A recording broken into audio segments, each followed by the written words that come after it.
आप सब लोगों को गुरु पूर्णिमा पर्व की महोत्सव की बहुत बहुत शुभकामनाएं।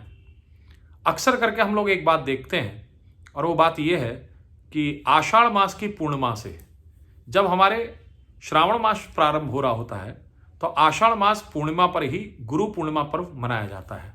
क्या आप लोग जानते हैं क्यों? और शायद बहुत सारे लोग जानते होंगे, बहुत सारे लोग नहीं भी जानते होंगे, लेकिन मैं आज एक चीज़ स्पष्ट करूं कि यह गुरु पूर्णिमा पर्व महोत्सव सिर्फ इसलिए मनाया जाता है क्योंकि यहाँ पर एकादशी, इससे पूर्णिमा से पहले जो एकादशी आती है उस एकादशी पर हमारे देवता लोग शयन में चले जाते हैं। जब देवता सो जाते हैं, देवताओं का शयन हो जाता है देवशयनी एकादशी पर, तो उस समय हमारी रक्षा कौन करे? तो उस समय हमारी रक्षा अगर कोई करता है तो वो हमारे गुरु भगवान होते हैं। इसलिए आषाढ़ मास शुक्ल पक्ष की पूर्णिमा पर सदैव गुरु पूर्णिमा पर्व मनाया जाता है। इस बार ये गुरु पूर्णिमा पर्व 24 तारीख को मनाया जा रहा है और आप सभी लोग इस गुरु पूर्णिमा पर्व पर आप सभी लोग अपने अपने गुरुओं का, अपने अपने देवताओं का, जिन जिन का आप लोग ध्यान करते हैं उन सब का आप लोग कर सकते हैं। एक और चीज मैं यहाँ कहना चाहूँगा कि बिन गुरु भव निधि तरह ही न कोई, बिना गुरु के कोई भी संसार से मुक्त नहीं होता है। चूंकि बिना गुरु के हमारा कोई भी कर्म लगता नहीं, तो अब हम क्या करें? तो हमारे यहाँ पर बड़ा सुंदर भाव है कि हम लोग अपने अपने देवताओं को, जिनकी हम आराधन करते हैं, हम जिनकी पूजा करते हैं, हम उनको अपना गुरु बनाएं। तो एक चीज, एक प्रश्न और यहाँ उत्पन्न होता है, क्या मैं इतना सर्वशक्तिमान हो गया कि मैं अपने भगवान को गुरु बना सकता हूं?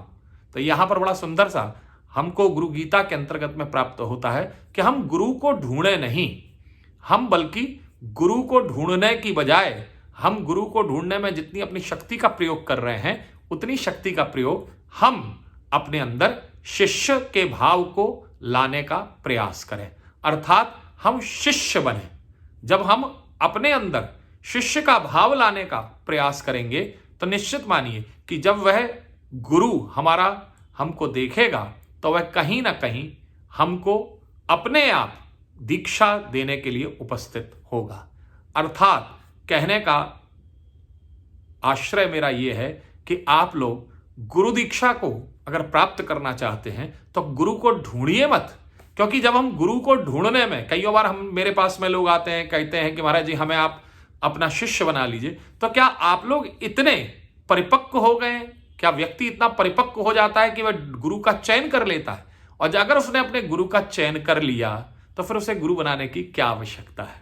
तो यहां पर आप अपने गुरु का चयन ना करें, बल्कि आप अपने अंदर शिष्यत्व का भाव को जागृत करें। शिष्यत्व का भाव कि हमें कभी भी झूठ बोलने से बचना है, हमें किसी की निंदा नहीं करनी है, हमें किसी की बुराई नहीं करनी है, हमारे जीवन में अनुशासन होना चाहिए, हमारे जीवन में संयम होना चाहिए, हमारे जीवन में जिस देवता को हम धारण कर रहे हैं उससे संबंधित आप मंत्र का आश्रय लीजिए। उस मंत्र को आप जपते रहिए, जपते रहिए, जपते रहिए। यह कहा जाता है हमारे यहां कि जितने अक्षर का मंत्र होता है उतनी लाख बार उसे जपा जाता है।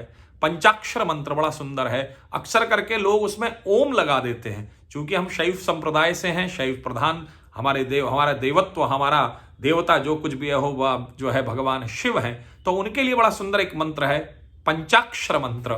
उस पंचाक्षर मंत्र में ओम मत लगाइए, नमः शिवाय, अर्थात नमः शिवाय। यह पंचाक्षर मंत्र कोई भी जप सकता है, किसी भी रूप में जप सकता है, लेकिन सबसे उसकी जो शर्त है, जो उसकी प्रमुख जो श्रेणी है वह यह है कि आपकी शिव के अंदर निष्ठा होनी चाहिए। अगर शिव के अंदर आपकी निष्ठा है, शिव के प्रति आपकी समर्पणता है, शिव के प्रति आपका भाव है और अटूट और अथाह भाव है, तो आप नमः शिवाय का मंत्र स्वयं भी जप सकते हैं, लेकिन शिष्य के रूप में, शिव को अपना गुरु बनाते हुए।